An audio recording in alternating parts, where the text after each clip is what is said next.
기상청에서 윤현우 전문가와 함께합니다. 전문가님 안녕하세요. 네, 안녕하세요. 반갑습니다. 네, 반갑습니다. 이제 지난 10년간 인구가 가장 많이 증가한 도시가 바로 경기도 화성시라고 합니다. 뭐 일자리뿐만 아니라 이렇게 교통 등 인구가 왜 지금까지 이렇게 많이 증가하게 됐는지, 그리고 앞으로 화성시의 가치는 어떠할런지 꼼꼼하게 짚어주신다고 하거든요. 지금 바로 자세한 설명 부탁드릴게요. 네, 오늘 제가 소개해드릴 지역은요, 서해안의 거점, 기업 도시로 성장하고 있는 화성시 우정읍입니다. 화성이라는 지역은 세계가 관심을 갖고 있는 기업 도시이기도 하는데요. 세계 3대 경영 컨설팅 기업인 맥킨즈라는 곳에서 2025년 세계 7대 부자 도시에 대한 세계적인 기업 도시에 대한 평가를 했습니다. 거기에 대한민국이 7대 세계 부자 도시 중에 4번째 화성시가 선정이 되었을 정도로 많은 관심을 받고 있다 해도 과언이 아니겠습니다. 화성이라는 지역은 10년간 인구에 대한 증가와 그리고 기업의 유입으로 인한 도시 개발 그리고 산업화에 대한 부분들, 교통에 대한 인프라가 많이 형성이 된 곳입니다. 특히 이 화성이라는 지역이 가지고 있는 입지적인 여건을 보게 되면요, 경부고속도로 축에 따른 여건과 그리고 서해안고속도로 축에 따른 이 내륙과 해안 축에 따른 기업의 거점으로 성장한 도시다라고도 말씀드릴 수 있겠습니다. 지역에 대한 거점은 경부고속도로 축에 따른 동탄과 그리고 화성시청이 소재하는 남양 그리고 향남이라는 하나의 거점이 들어가 있는 발안과 이 기점에 대한 부분들이 세 개의 도심 성장으로 있다가 나머지 시간이 지남에 따라서 세 개 또 6도심으로서 성장한 도시다라고도 말씀드릴 수 있겠는데요. 지역에 대한 거점들이 시간이 지남에 따라서 6개의 도시로 성장을 한 곳이죠.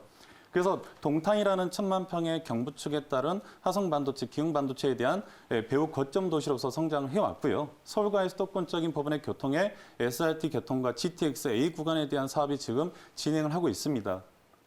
바로 옆으로는 병점, 경부선 축에 따른 2000년도 초반에 병점이 개통에 따라서 도시에 대한 또 성장한 지역인데 시간이 지남에 따라서 개발에 대한 부분들이 많은 제약이 있었습니다. 그 이유가 뭐냐? 수원의 비행장, 공군 비행장으로 인한 고도화 규제에 대한 부분들로 있다가 비행장 이전하는 부분들에 대한 가시화가 되면서 또한 도시와 여러 가지 여건에 대한 개발 압력을 받은 곳이다라고 말씀드릴 수 있겠고요.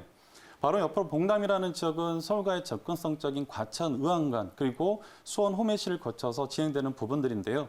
여기서 한 가지 좀 더 눈여겨보실 부분들은 강남에서 지금 판교, 광교까지 신분당선이 개통이 되어 있습니다. 거기에 따른 수원, 호메실과 연장이 확정돼 있다 보니 추후에 개통이 됨에 따라서 봉담과 향남에 대한 교통의 접근성, 신분당선에 대한 연장도 가능하지 않느냐라는 평가를 하고 있고요. 바로 옆에 남양, 화성시청이 소재에 있는 행정 타운이죠. 그래서 도시에 대한 거점으로 성장을 했는데 거기에 따른 주변의 산업단지와 공장에 대한 배후, 도시로서의 기능이 커진 곳이죠. 그리고 바로 옆에 송산그린시티, 많은 분들이 또 관심을 갖고 보고 계시는 곳입니다. 1700만 평 가까이 되는 동서측에 따른 도심과 남부측에 따른 산업, 자동차, 테마파크를 비롯한 거기에 국제 테마파크에 대한 하나의 개발축이 또 90만 평 넘게 진행을 하고 있습니다. 6번째로 향남이라는 제약단지와 발안산단의 거점이 되는 배후 도시로 향남 1, 2지구 150만 평에 대한 도시가 형성이 된 곳인데요. 동서축, 남북축에 따른 6개의 거점으로 이 화성이라는 지역이 성장을 하는데 한 곳이 눈여겨볼 곳이 있다라는 거죠. 이 지역이 가지고 있는 도시로서의 성장할 수 있는 거점이 충분히 갖고 있는데 왜 이 지역은 이 6도심과 같은 하나의 도심으로서 성장하지 못했을까? 바로 화성시 우정읍이라는 곳입니다. 특히 이 우정읍이라는 곳은 이 우정이 들어가는 지역의 전반적인 부분들을 보시게 되면요. 서해선 축에 따른 평택 당진항을 소지하고 있고요. 거기에 따른 기업이 모여있는 하나의 개발축으로 잡혀있는 곳이다라고 말씀을 드릴 수 있습니다. 거기에 눈여겨볼 거는 기아자동차 100만 평이 들어가 있다는 거죠. 기아자동차 100만 평, 고용에 대한 부분들 11,000여 명이 일을 하고 있습니다. 그 사람들이 창조할 수 있는 도시가 있느냐? 지금 도시가 형성되어 있지 않다는 거죠. 그러면 기업이 100만 평에 들어가 있는 배후 도시가 없다. 이건 뭘 이야기하는 걸까? 왜 이 지역에 대한 개발이 저평가가 되었을까? 그런 부분들에 대한 분석을 했을 때 이 지역에 대한 평가를 다시 한번 보시게 되면요. 요 기아자동차에 대한 100만 평, 11,000명에 대한 고용인구, 89년도에 준공이 됐습니다. 주변을 보시게 되면 도시가, 아파트가 지금 들어와 있는 곳이 없습니다. 그럼 이 사람들이 어디서 그러면 이분들이 출퇴근하느냐? 주변에 따른 조암과 향남 그 외 도시에서 자가용으로 셔틀버스로 출퇴근을 하고 있다는 거죠. 그러면 이 지역이 그럴 수밖에 없는 가장 큰 이유가 무엇이냐? 요게 이제 한 가지 이 지역에 대한 저평가된 분석을 하게 되는 이유인데요. 바로 이 매항리의 쿠니 사격장이라는 미 공군 사격장에 대한 부분들이 그동안 왔었다라는 거죠. 그래서 51년도를 기점으로 해서 폐사가 2005년도에 쿠니 사격장이 폐사가 됩니다. 그 사이에 많은 사고들이 또 있게 되죠. 그래서 이 기간 동안에 89년도에 기아자동차가 들어오면서도 도시를 만들 수 없는 가장 큰 요소가 되는 부분들이 여기 있다라는 겁니다. 그러다 보니 2005년도에 쿠니 사격장, 미 공군 사격장에 대한 부분들이 빠지면서 이 지역에 대한 개발 계획들에 대한 이야기들이 나옵니다. 미군 반환 공여지에 대한 주변 개발 계획들, 그 사업에 대한 부분들이 가시화가 되면서 진행되는데요. 첫 번째로 매항리 평화생태공원을 말씀드릴 수가 있습니다. 그래서 드림파크라 그래서 유소년 야구장에 대한 부분들이 지금 들어와 있고요. 8면으로.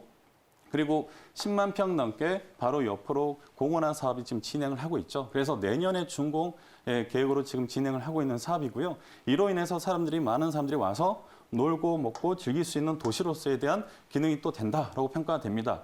근데 지금의 이 우정읍이라는 매항리에 이런 드림파크 평화생태공원이 들어왔을 때 이 사람들이 체류할 수 있는 하나의 주거와 먹거리, 놀거리, 즐길거리가 있느냐? 아직은 미흡하다는 거죠. 그래서 이러한 부분들을 좀 더 사업 계획에 같이 진행을 해서 매항리 평화생태공원과 국제 테마주택단지에 대한 사업 계획들에 대한 부분들도 같이 거론을 하고 있고요. 한 가지 정말 눈여겨보셔야 될 부분 중에 말씀을 드린다면 우정미래 일반 첨단 산업단지 우정산단입니다. 기아자동차가 지금 들어가 있는 100만 평 사업에 100만 평 사업에 지금 추가로 150만 평이라는 사업에 대한 사업 계획들을 지금 가지고 이야기를 하고 있다는 겁니다. 그러면 100만 평이라는 우정산단에 대한 11,000여 명의 고용 효과처럼 150만 평에 대한 산업에 대한 거점이 형성이 되게 되면 들어오는 고용 인구 또한 커진다라는 거죠. 거기에 바로 옆으로 13만 5천 평에 대한 지금 자동차 부품 단지, 지금 우정지구라고 해서요. 지금 사업 계획들이 진행을 하고 있습니다. 그래서 들어오는 사업에 대한 부분들은 뭐가 들어오느냐? 4차 산업과 관련되어 있는 자율주행, 항공드론, AI, 로봇 이런 모든 부분들이 같이 진행을 한다라고 보시면 되겠습니다. 기업이 들어오게 되면 가장 필요한 게 교통에 대한 인프라입니다. 그래서 그런 교통에 대한 여건들을 가지고 볼 때 가장 중요한 게 접근성인데요. 그래서 서해안고속도로 축에 따라서 서평택 IC로 빠지기 전에 인터체인지를 하나 계획을 잡고요. 서평택에서 시흥으로 가는 도로 라인에서 하나의 인터체인지를 통한 접근성을 지금 기아자동차와 우정첨단 산업단지가 들어간 축으로 하나에 대한 교통 접근성 여건들을 보고 있습니다. 이런 부분들 참고하시면 도움이 되실 것 같고요. 지역에 대한 개발 여건들을 보시게 되면 그러면 이 지역에 갖고 있는 가장 또 하나 이제 호재가 뭐냐? 첫 번째 우정첨단 산업단지 기업이 모입니다. 사람이 모인 거죠. 고용인구 1명에 따라 유입되는 인구를 3인 1가족으로 계산합니다. 그럼 11,000명이면 33,000 플러스 알파. 거기에 대한 인구에 대한 도시 계획들 이렇게 예상을 할 수가 있을 것 같고요. 자동차 부품 단지가 들어가는 부분들 13만 5천 평 그리고 기아자동차가 100만 평이 들어가 있고요. 우정첨단 산업단지가 바다를 매립해서 150만 평이 들어옵니다. 그래서 이 지역이 갖고 있는 앞으로의 파생되는 파급 효과가 어마어마하게 클 거다라고도 말씀드릴 수 있을 것 같고요. 작년에 도시기본계획에 따라서 화성시에서 방영을 했죠. 그래서 향남에서 우정산단으로 들어가는 철도 사업에 대한 부분들을 확정을 했는데요. 거기에 따라서 22년 소해선 전철 향남역이 열리게 되면 도시에 대한 부분에 있어서의 접근성도 향후 전철 라인에 따라서 좋아진다라고 보시면 되겠습니다. 또한 이 매항리 평화생태공원과 거기에 따른 이제 관광 휴양단지 그리고 이제 고운항에 따라서 어촌항으로서의 사람들이 먹고 즐길 수 있는 여건들 이러한 이제 부분들을 통한 하나의 지역적인 부분들을 참고하시면 도움 되시겠습니다. 자, 화성시 우정읍에 대한 한 번 더 정의를 드릴 건데요. 기아자동차에 대한 100만 평 사업과 바로 밑으로 들어가 있는 150만 평에 대한 추가적인 우정미래첨단산업단지 그리고 들어가 있는 13만 5천 평에 대한 자동차 부품단지 축에 따라서 개발이 되는 거고요. 이 매항리 같은 경우는 관광 휴양 개발 축에 따라서 진행을 하는 부분 일대에 대한 석천리 같은 경우는 이 앞으로에 대한 진행되는 사업에 대한 배후 거점에 대한 도시 그리고 이하리 같은 경우는 산업과 주거에 대한 기능들을 본다라고 보시면 되겠습니다. 추가적으로 이제 성장관리 방안 지역에 따라서 지금 보고 있는 곳 세 곳인데요. 이 일대에 대한 주거적인 부분들, 그다음 근생에 대한 부분들, 건폐율과 용적률에 대한 부분들이 상향되어 있고요.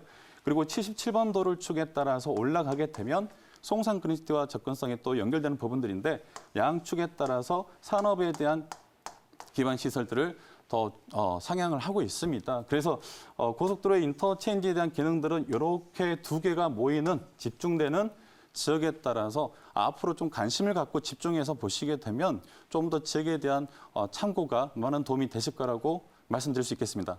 와, 말씀 들어보니까 정말 화성시가 확 바뀌겠다 이런 생각이 듭니다. 부동산 투자를 앞두고 계신 분들이라면 특히나 이렇게 좀 변화가 클 지역에 가치 상승이 따라온다는 거 알고 계실 것 같아요. 화성시 균형 발전의 핵심 축입니다. 우정읍에 대해서 만나봤고요. 기업뿐만 아니라 관광 그리고 교통망 등 정말 공격적인 개발로 인해서 자족 기능이 계속해서 강화되고 있는 화성시 서부권에 위치한 우정읍이었습니다. 윤현우 전문가와 함께했습니다. 고맙습니다. 네, 윤현우 전문가 직접 만나볼 수 있는 세미나와 강의도 마련이 되어 있습니다. 토지 외에도 다른 모든 부동산과 관련된 강의 들어보실 수가 있고요. 1:1 대면 상담도 진행해 주시니까요. 신청해 주시기 바라겠습니다. 저희 오늘 준비한 소식 여기까지고요. 내일 이 시간에 다시 인사드릴게요. 함께해 주신 여러분 고맙습니다.